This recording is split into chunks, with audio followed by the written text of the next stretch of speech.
Hello, Schminglers. I'm Faith McKinney, author of Schmingling, The Art of Being Well Connected Through Blatant Self-Promotion. Happy 2015. I hope your year is getting started off the right way.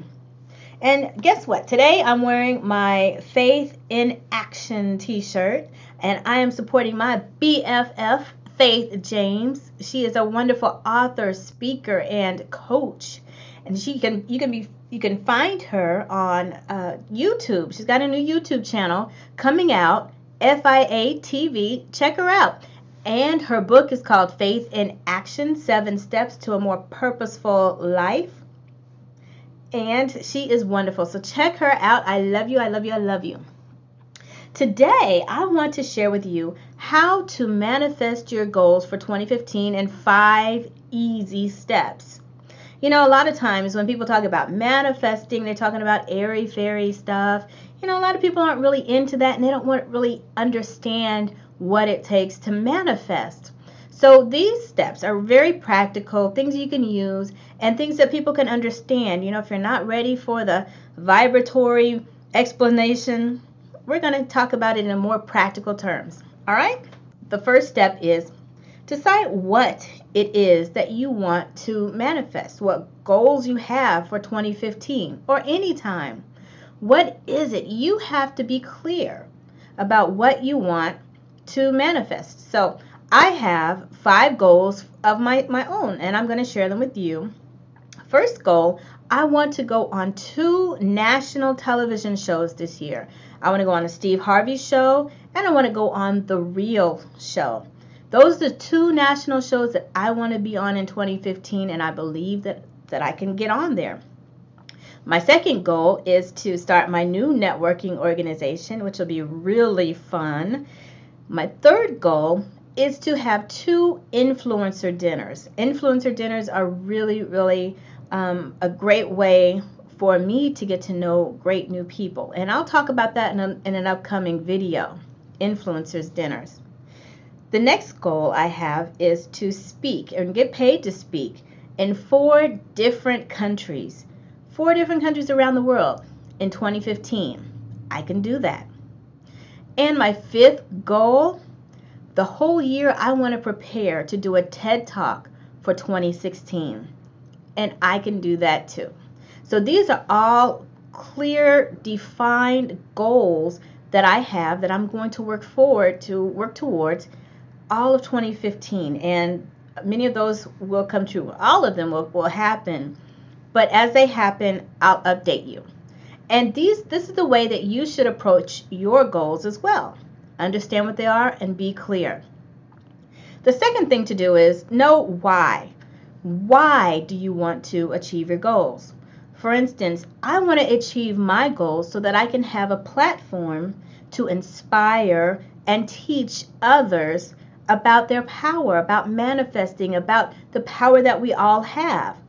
And you have to understand, for me, I wanted to make sure that my platform was broad and strong enough that I could speak anywhere and people would listen.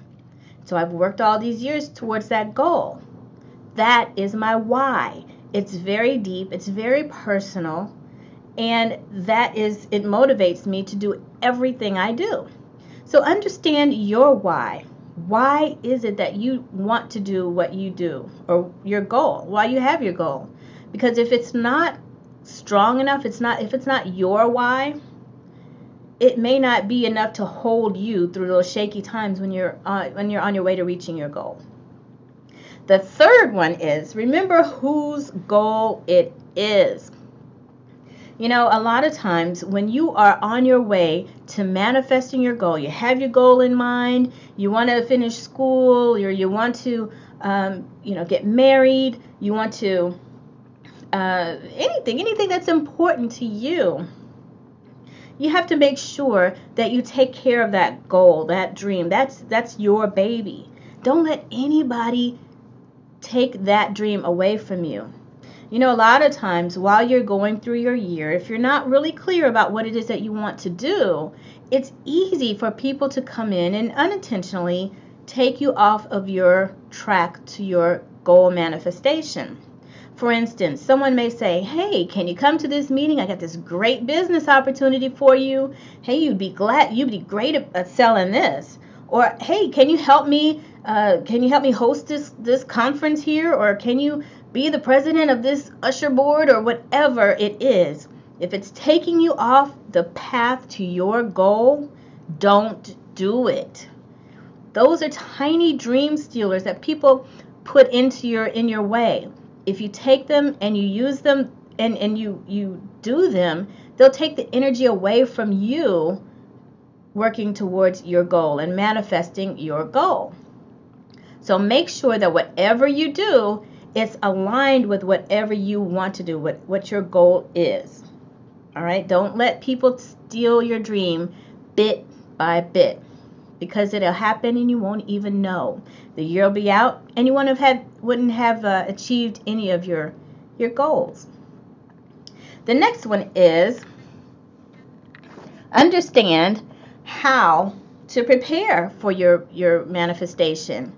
You know, a lot of times people think, oh, well, talking about manifesting, it just happens.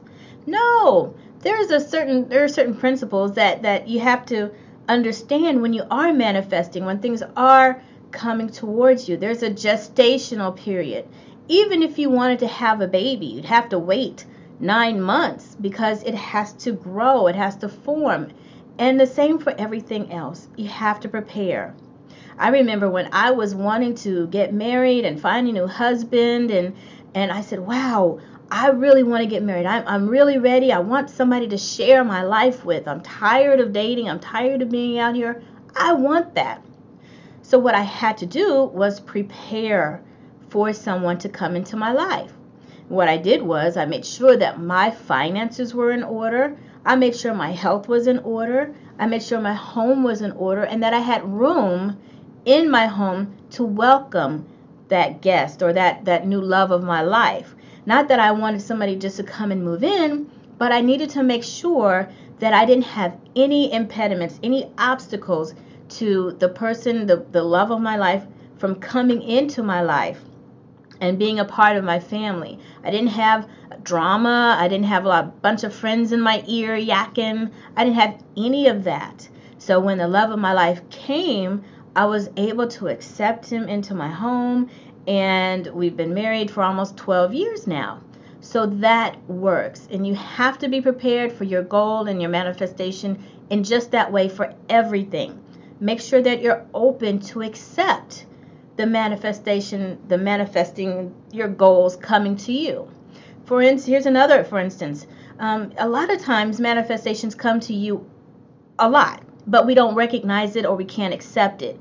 Maybe we don't have a babysitter and we can't take this great opportunity to travel out of the country with a friend for free. I don't have a babysitter. Well, those things happen. Or how about this? In the .com era, back in the 80s and 90s, how many millionaires were made then? Wow. But if we weren't prepared, if we didn't have the money, if we didn't know exactly what was going on, we weren't prepared, we couldn't accept it. So we have to be prepared to accept the blessings that are there for us to come, that we're praying for, that we're wanting. We have to be open and ready to accept them. And the next thing to know, I think this is number 5, is when. Now, manifestations, like as I mentioned before, could happen at any time. Really, a lot of times I'll say, God, I really need this to happen, or I really want this. I don't know how, but I want it. I really need this. And in a matter of seconds or minutes, it appears. I'm not kidding. Money, people, opportunities, they appear. So you have to be ready for it. Even though it takes 9 months for a baby to come, somebody could drop a baby on your doorstep and say, hey, I need you to take care of this. Or any opportunity could come. It's only limited by your imagination and by the universe. So your job is to be prepared. All right, so those are your 5 easy steps for manifestation. Know your what, know why, know who, and how and when. Know what you want, be clear, do the work on yourself to prepare, and be open for the manifestations to come to you. Thank you, everyone. Happy Spingling and Happy New Year.